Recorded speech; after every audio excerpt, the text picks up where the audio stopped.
The angel of the Lord.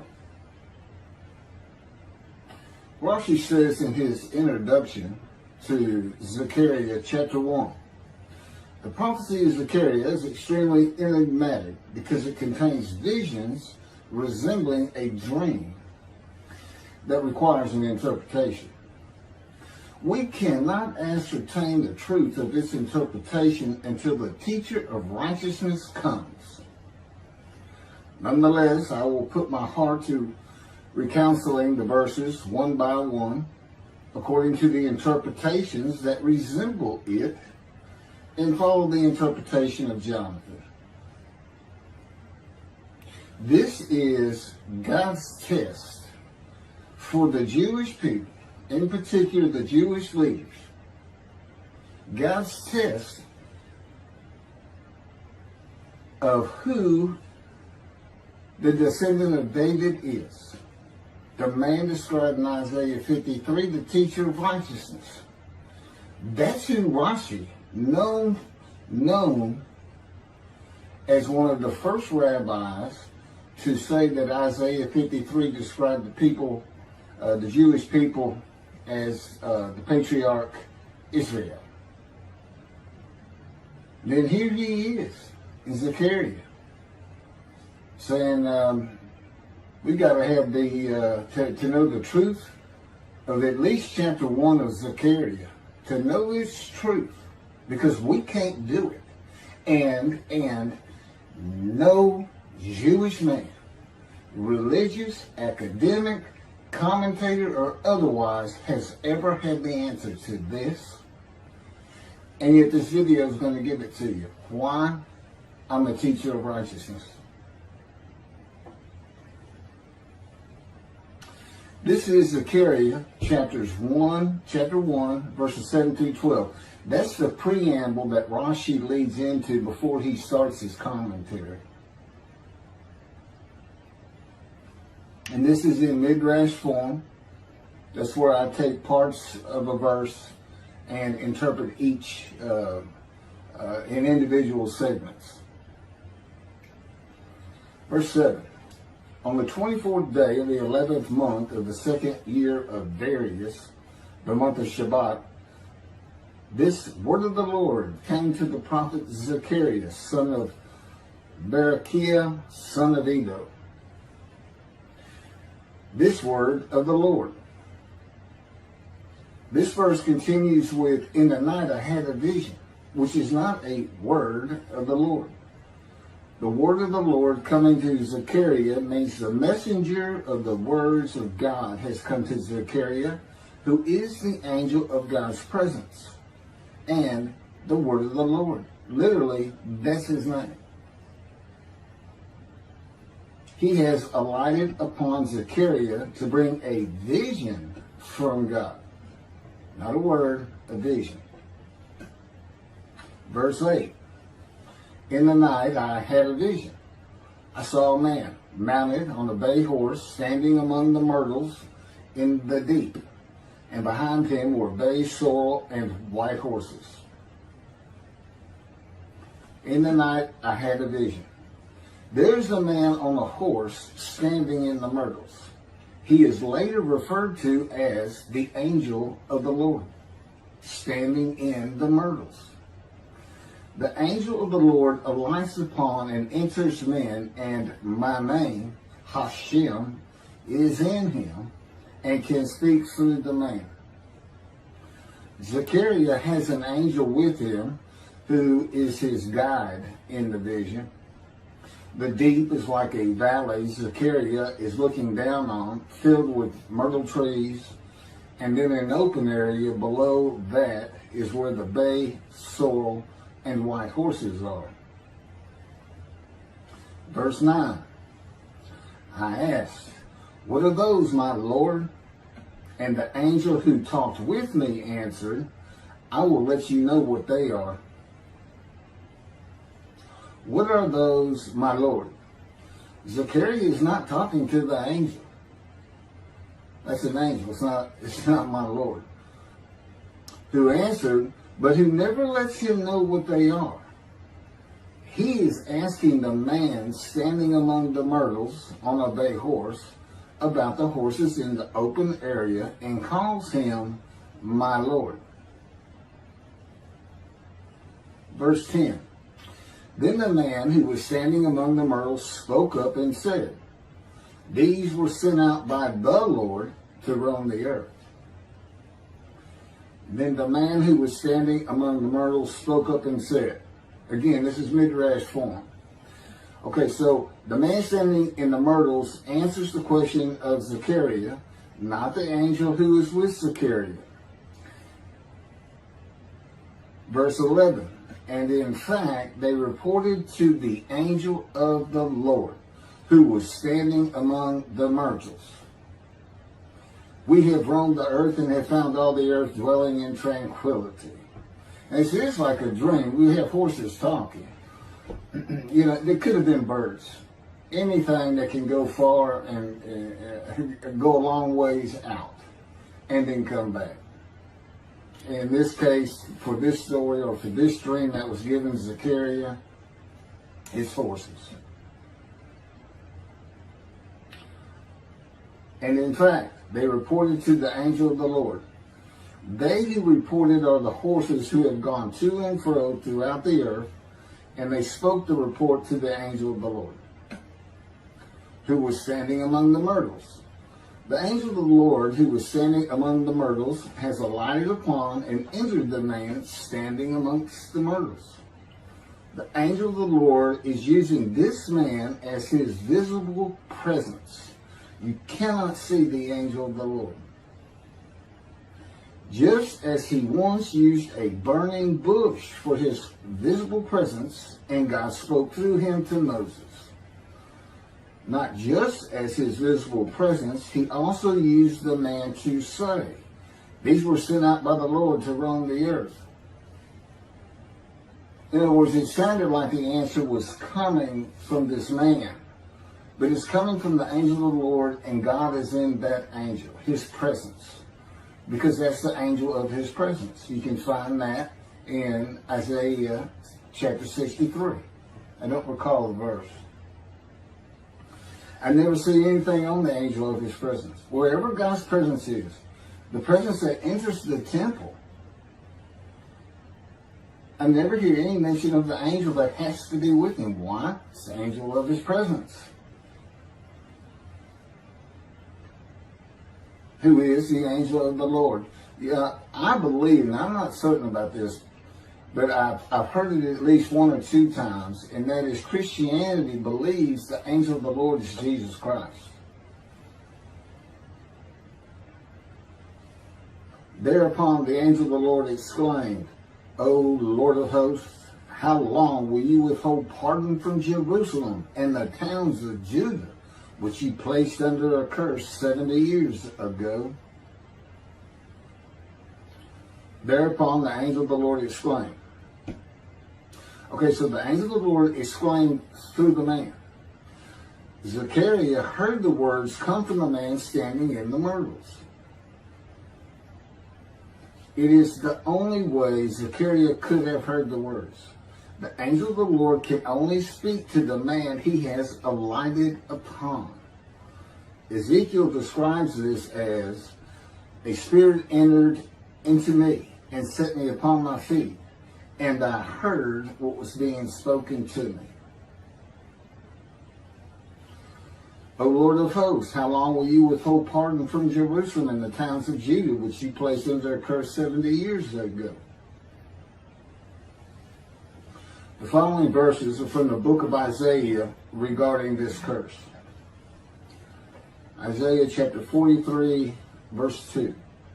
So I profaned the holy princes. I abandoned Jacob to proscription and Israel to mockery. That, of course, is God speaking. The profaning of the holy princesses is God's prophecy of the banishment of King Jeconiah and all his offspring from ever ruling over Judah and Jerusalem again. The line of the kings of Judah ended. The line described king by king in the first book of the New Testament of Christianity. the line of Jesus. The abandonment and mockery are God's prophecy that the northern kingdom and the southern kingdom of the Israelites would be defeated and deported from the promised land. Isaiah witnessed the deportation of the northern kingdom, but the deportations of the southern kingdom were many years after his death. This is chapter 43, verses 5 through 7. Fear not, for I am with you. I will bring your folk from the east, will gather you out of the west. I will say to the north, give back, and to the south, do not withhold. Bring my sons from afar, and my daughters from the end of the earth. All who are linked to my name, who I have created, formed, and made for my glory. Okay, this is God's prophecy that all the tribes of Israel would return from the Assyrian deportations of the tribes east of the river Jordan, that were Reuben, Gad, and the half tribe of Manasseh, and all the tribes of the northern kingdom deported by Assyria, defeated and deported, and the Babylonian deportations of the southern kingdom. It is a prophecy that is specific to the Assyrian Babylonian exiles. This prophecy was fulfilled according to the books of Ezra and Nehemiah and their account of all 13 tribes returning to the southern kingdom of the lands of Benjamin and Judah. Jerusalem is within the lands of Benjamin, and his lands are considered part of the kingdom of Judah, since that is where the kings of Judah rule from. 10 tribes being lost and not returning is a myth. When the 7th month arrived, the Israelites being settled in their towns, the entire people assembled as one man in Jerusalem, as the man Israel, all of them. When the people Israel gather as one man, it is all 12 tribes who were allotted lots of the promised land, and the Levites. They did not receive a portion. They were allowed to go from lot to lot, tribe to tribe, and everybody was supposed to take care of them. The Levites, that would be Levi, the son Levi, the priestly tribe without an allotment of the promised lands. Judahites and Benjaminites alone are not Israel, though all references to Israelites would include them.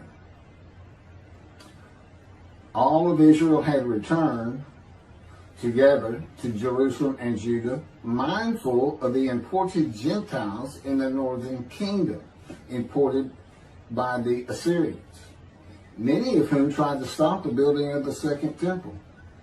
This is why everybody returning, all 13 tribes, all went to Judah. The northern kingdom was occupied by Gentiles, I would assume Assyrians and Arabs.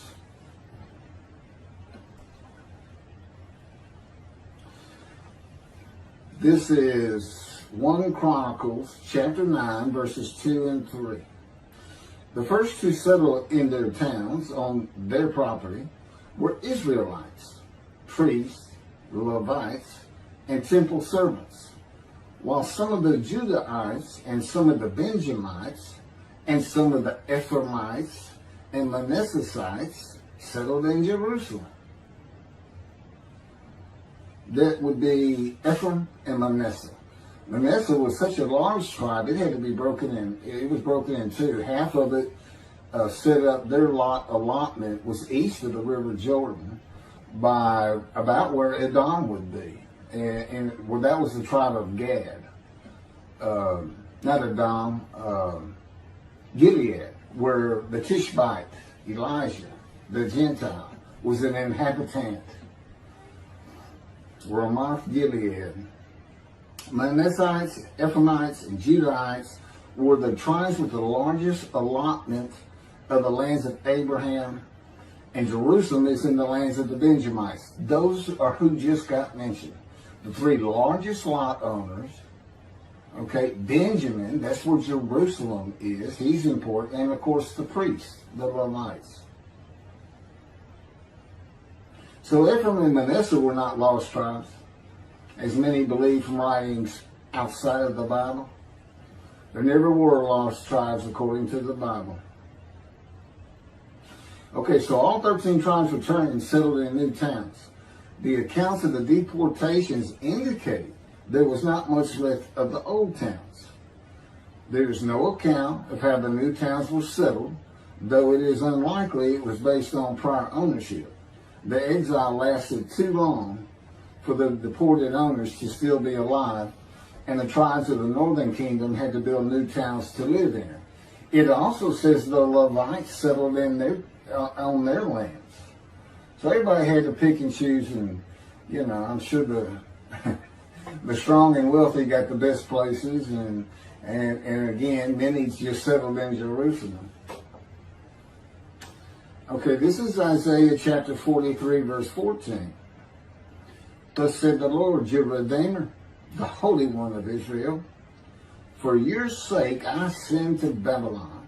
I will bring down all her bars, and the Chaldeans shall raise their voice in lamentation. This is God's prophecy that Assyria would be conquered by the Babylonians, who were defeated by the Chaldeans. But they actually go back and forth and actually became somewhat intermingled, Chaldeans and Babylonians. And that he would raise up the Gentile anointed king Cyrus of Persia to conquer them, to clear the way for all the tribes to return. That's how he cleared the way to the desert or made rivers for them. Basically, he got Cyrus to release them. Chapter 43, verse 25. And I never hear anything about this. It is I who, for my own sake, wipe your transgressions away and remember your sins no more. Okay, this is God doing, and he says this, something new. I'm going to do something new for the Israelites. This story repeats with the new covenant that includes sin forgiveness of the Jewish people that arise with Elijah and the angel of the covenant after the exiles of the Roman dispersal return to the land of Israel in a time to come. That's in Jeremiah chapter 31. The Jewish people have returned from the Roman dispersal of them throughout the world, the diaspora, which means outside of the promised land, outside of Israel, to a land that lay desolate for more than 2,000 years until after the Holocaust, and they created the state of Israel in 1948. 70 years later, and that's funny too, because they talk about a curse of 70 years. That 70 years, I believe, just applies to the last of 3 deportations of Judah and the defeat by the Babylonians, because the northern kingdom had been defeated and deported long before that, and the first to be defeated and taken to the lands of Assyria was Gad, the half tribe of Manasseh, the lands east of the river Jordan. 70 years later, the land blooms again. Jerusalem has been rebuilt as a great city, larger than it was in ancient times. According to God's words in Jeremiah 31, the time to come to deliver the new covenant with sin forgiveness is here. That's very important for the interpretation of at least chapter 1 of Zechariah. That means the angel of the covenant that you desire of Malachi 3 is on his way, followed by God and the messenger Elijah. And when God's third temple is built, he will return to it suddenly. This is the day of the Lord. That's Malachi chapter 3. Now, Zechariah is in Jerusalem, and the construction on the second temple is about to begin. Isaiah has written God's words of sin forgiveness, which would have removed the curse long before this, when they were returning, when the remnant of the 13 tribes was returning. And the angel of the Lord proclaims, O Lord of hosts, how long will you withhold pardon from Jerusalem and the towns of Judah, which you placed under a curse 70 years ago? Okay, this vision of Zechariah and the words of the angel of the Lord through the man standing in the myrtles regarding the curse 70 years ago is to make Zechariah think and try to understand why the angel of the Lord would say this. From his perspective, the curse was lifted. He was back in Jerusalem with all the tribes preparing to build the second temple. The vision is for Zechariah to find out how and when the curse was lifted. And that's important today, because this is the day of the Lord. The new covenant is here, and every single Jew throughout the world is forgiven of their sins right now. And that message has been given to me to be delivered. And it's not getting out there. It's just not getting out there. And that's what happened here. Because if you read Ezra and Nehemiah, it's clear they had no idea that their slates had been claimed. And sin and continue. Once you know that God has just said, okay, I'm not going to remember any of that. Let's all start fresh. I'm here with the covenant of friendship. Let's everybody start being observant Jews. Okay? Which would include going to Yom Kippur. Having a slate clean does not mean you have a lifetime now of sin forgiveness. The books of Ezra and Nehemiah reveal, this is how God had me write it down. This is from the book, Isaiah 53, in the day of the Lord, that was dictated to me. The books of Ezra and Nehemiah reveal that the 13 tribes did not know they had been right. We had to wait for the teacher of righteousness to know. And this is another thing I never see in this Messianic era that is taught, that is coming, is that God is with the descendant of David as he was with Moses. I mean, just right there with him.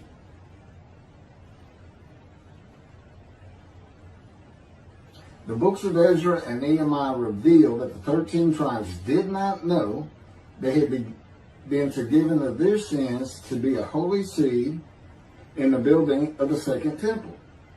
If people know they have been forgiven and have a clean slate from past transgressions against God and his laws, they are more likely to stop their sinful ways and abide by his laws in the future.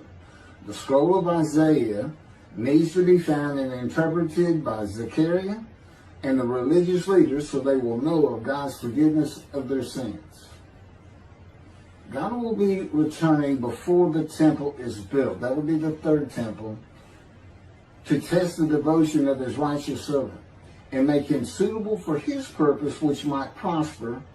That includes the building of the third temple. This would begin when his spirit alights upon the anointed one, Moshiach. His presence with his righteous servant will be necessary for the temple to be rebuilt. Islam will not freely hand over their third most holy site to Israel and abandon the Dome of the Rock Mosque, a mosque that sits on the Temple Mount purchased by King David for God, the most holy site of the Jewish people. With God is the angel of his presence who is already on the way. You want me to skip that? Okay, this has been covered in other videos more than once.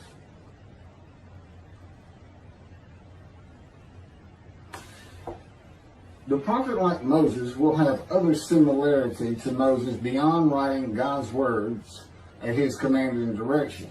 As this was written, at God's command and direction, I typed those words. To the greatest degree possible for any human being, Moshe's identity and existence became one with the Creator. Now that's who you're looking for when you say the prophet like Moses. It's not Joshua. I've heard that one. Which is, it says right there on that page, there's never been another prophet like Moses. Well, his attendant Joshua standing right there. If that's... Anyway. Moshe's identity and existence became one with the Creator. I don't think you can say that of Joshua. I don't think you can say that of any man until the Spirit of God alights upon him in chapter 11 of Isaiah. He surrendered himself to God to the extent that our sages say the Shekinah, divine presence, which is the angel of his presence, who is the Holy Spirit. He's an angel, and his body is not human form with wings. His body is the Spirit of God. Wherever God is, his Spirit is. Wherever his presence is, the angel of his presence is. They're always together. So when they alight upon a man and say, okay, we have tasks for you, that man immediately becomes a man in divine beings. And that's the Shekinah. That's the Spirit of God and the presence of God entering into the temple, which would include the angel of his presence. The Shekinah spoke through Moshe's throat. As I have mentioned, God can speak through me. You're only going to know it, just like with the man standing in the myrtles, by the words that are spoken. Okay? Because it's my voice. But it's not me. I can tell the difference. You can't, other than those would be how God would state it. And you can, if you watch closer, you can see it happen in all these videos. I mean, for the most part. Where God just, he just throws out a sentence. And I just keep going, I let him get done, and I just pick up from there. We've been working on this for over 13 years. That's from the Zohar, Volume 3, page 232a. And then it says, i.e., he was God's veritable mouthpiece on this earth. That's from the Sefer Hashikos 5749, Volume 1, page 290, and a footnote. The prophet, like Moses, will also have the answer to these questions. Quote, the great Jewish philosophers try to understand the question of how Moses heard God literally. Some insisting that God spoke actual words and Moses heard them with his ears, while others suggest that God's speech was communicated silently to Moses' intellect and only uttered in sound by Moses himself. Maimonides, Rambam, even as he affirmed the communication between God and Moses as a fundamental Jewish belief, ultimately conceded the mysteriousness of that process. The entire Torah reached Moses from God in a manner which is figuratively described as speech, but no one has ever known how that took place except Moses himself, whom that speech reached. That's commentary on the Mishnah, Sanhedrin, chapter 1. Well, I have the answers, and I've been telling you the answers. God is in his Spirit. Spirit enters into you because we find it in Ezekiel. There's where God tells you. God was telling Ezekiel, get up on your feet. Ezekiel says, at that very moment, a spirit entered into me, and I could hear the words of God. There it is. When he enters him. Now, he's not hearing that through his ears. There's the first question answered. It's not to your ears. And there is a silent knowing. That's what we call it, or what God has taught me. Now, generally, I just hear words as though they came in through my ears and they're in my mind, as though my eyes and my ears had perceived. But he can put just knowledge into my mind without uttering a word. And it's kind of can be pointed out easiest with when he comes to a man, and like he came to Samuel, and Samuel just says, here I am. It's as though before he speaks to you, and this is what happened with me, he put in a knowledge in my mind that the God of creation was about to speak to me. And so when he did speak, it was as though he had always been there speaking to me. Not unlike how Adam